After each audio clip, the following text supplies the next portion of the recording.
Alors, 3 candidats. Jean-François vient juste de se qualifier. Philippe aussi, il est en deuxième position, Philippe. Et c'est Catherine qui est en tête.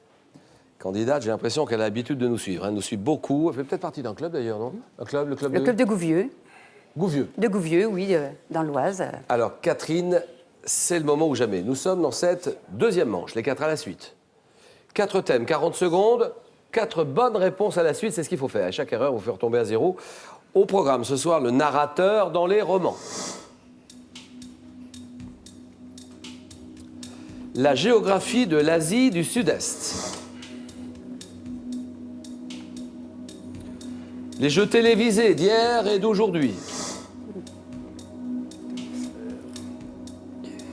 Le thème mystère, vous le découvrez en exclusivité sur Twitter. Un compte Twitter, hashtag QPUC, question pour un champion. Et n'hésitez pas à nous dire 2-3 mots sur les réseaux sociaux. N'hésitez pas, ils sont là pour ça, ça nous fait plaisir, nous lisons tout. Et Catherine réfléchit quelques secondes. C'est-à-dire qu'il ne faudrait pas faire le mauvais choix, là. Hein. Oui. La géographie de l'Asie du Sud-Est. Allez.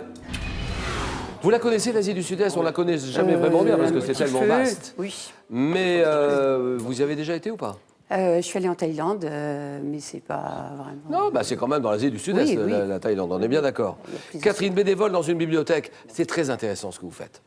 Parce que vous donnez votre temps. Oui. Vous aidez les gens, c'est ça. Mais ça cette qui est bibliothèque intéressant. ne fonctionne qu'avec des bénévoles, sauf une employée de la mairie qui est détachée quelques heures par semaine. Et sinon, on est 8 ou 9 bénévoles. Et puis, vous êtes visiteuse bénévole. Je vais voir 2 personnes, et notamment une dame très âgée que j'emmène de temps en temps chez Michou. Parce Oui, que chez Michou. c'est une ancienne Montmartroise. Michou, au cabaret chez Michou? Au cabaret chez Michou. Et Michou invite tous les 2 mois. 2-3 mois tous les anciens Montmartrois qui veulent venir, où qu'ils soient, avec un accompagnateur. Et il offre le repas avec ses propres cuisiniers et un petit spectacle. Et le spectacle. Pas de spectacle intime. C'est génial, Michou, on t'aime, Michou. Ça m'étonne pas de toi, Michou. Il est très généreux, Le cœur, mais oui. très sympa. Ouais. Très, très sympa. Ça ne m'étonne pas de Michou, il est très généreux. Bon, alors c'est parti. Catherine, vous habitez Saint-Martin-du-Tertre, La Morlaix, Luzarches. Pas loin, oui. Chronomètre, 40 secondes, vous savez ce qui va vous arriver. 40 secondes. Oui. Et c'est votre choix. Géographie de l'Asie du Sud-Est. Top, quel pays d'Asie ayant pour monnaie le baht était essentiellement appelé Siam? Le baht. La Thaïlande. Oui. Quel pays dont le khmer est la langue officielle a pour capitale Phnom Penh? Le Cambodge. Quelle région du nord du Vietnam englobe le delta du fleuve Rouge et les montagnes avoisinantes? Delta du fleuve Rouge et les montagnes avoisinantes. Région du nord du Vietnam. Quelle île d'Indonésie formée de 4 péninsules appelle-t-on également Sulawesi? Luçon, c'est pas ça? Sulawesi? Luçon. Non. Quel État formé par un archipel dont les 2 plus grandes îles sont Luçon et Mindanao a pour capitale Manille? Les Philippines. Quelle ville de Birmanie, principal centre économique du pays, a perdu en 2005 son statut de capitale au profit de Naypyidaw? Oui. C'est Rangoon. Oui, Rangoon, la Birmanie. Oui. Mais bien voilà. Hein. Ça fait 2 points. 2 points pour Catherine.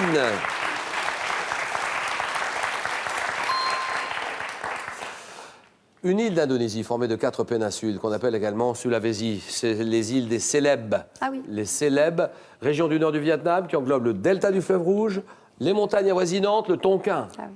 2 points. Philippe, c'est à vous. Les narrateurs dans les romans. Le narrateur dans les romans. Alors, Philippe, Autun, la Bourgogne, Chalon-sur-Saône. Quai du Morvan. Allez, Philippe, chronomètre. Top 1782, quel roman épistolaire de Chauderlot de la Clos fait alterner la narration? Les liaisons dangereuses. En 1867, quel roman de Dostoïevski a pour héros et narrateur un précepteur qui raconte sa passion néfaste du jeu? Le joueur. Oui.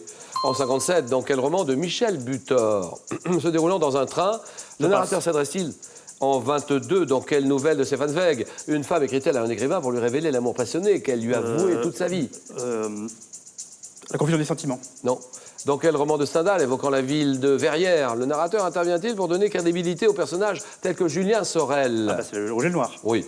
En 38, dans quel roman de Daphné du Maurier, la narratrice? Rebecca. Oui. En 1700, oui. 2 points. 2 points pour Philippe.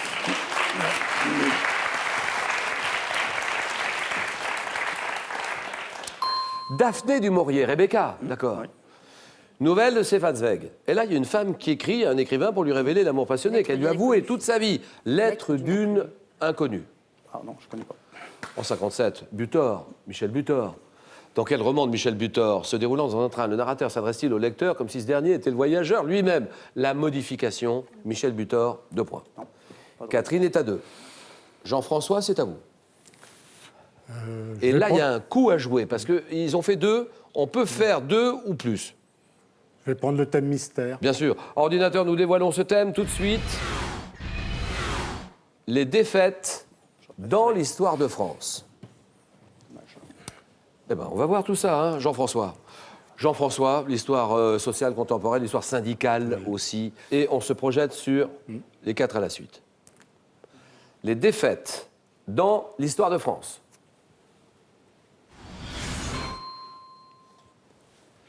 Quelle bataille s'étant disputée du 13 mars au 7 mai 54, s'étant soldée par une défaite française, a mis un terme à la guerre d'Indochine. De quelle rivière de l'actuelle Biélorussie, dans laquelle périrent de nombreux soldats de la Grande Armée, le nom Bérésina.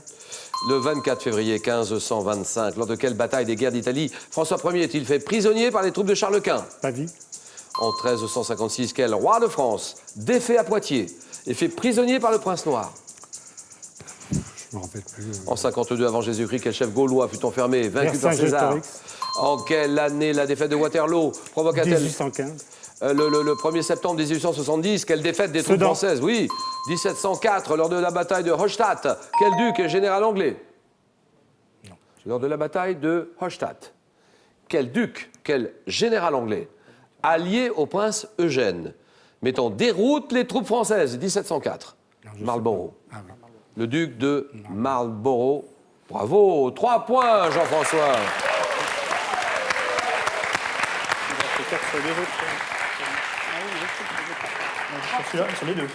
1er septembre 1870, défaite. Quelle défaite des troupes françaises face aux Prussiens entraîne la capitulation de Napoléon III? La bataille de Sedan, vous l'avez dit, d'accord.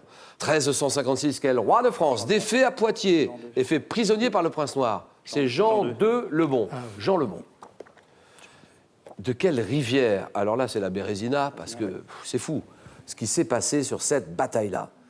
De quelle rivière de l'actuelle Biélorussie, dans laquelle périrent de très nombreux soldats de la Grande Armée, le nom est-il devenu en français synonyme de débâcle? C'est la Bérésina du 25 au 29 novembre 1812. Bravo Jean-François. Philippe est à 2, Catherine est à 2, score à 0 tous les deux. Jeu décisif, tie-break. Ceci.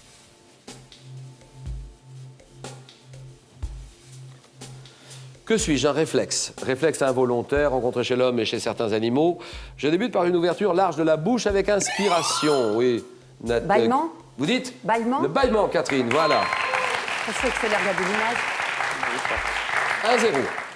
Ceci. Ah, c'est là.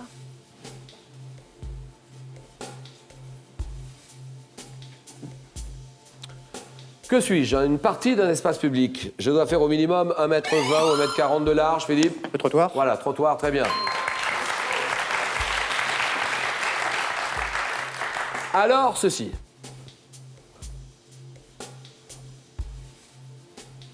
Que sommes-nous? Ordre d'animaux. Oui, Catherine? Coléoptère. Oui, coléoptère, d'accord, ça y est, c'est gagné. Terminé. Philippe est battu, Philippe s'arrête là. Merci beaucoup, Philippe. D'avoir accepté cette invitation, d'avoir été des nôtres aujourd'hui. Pour terminer, c'est 5 000 € qu'on vous propose de gagner.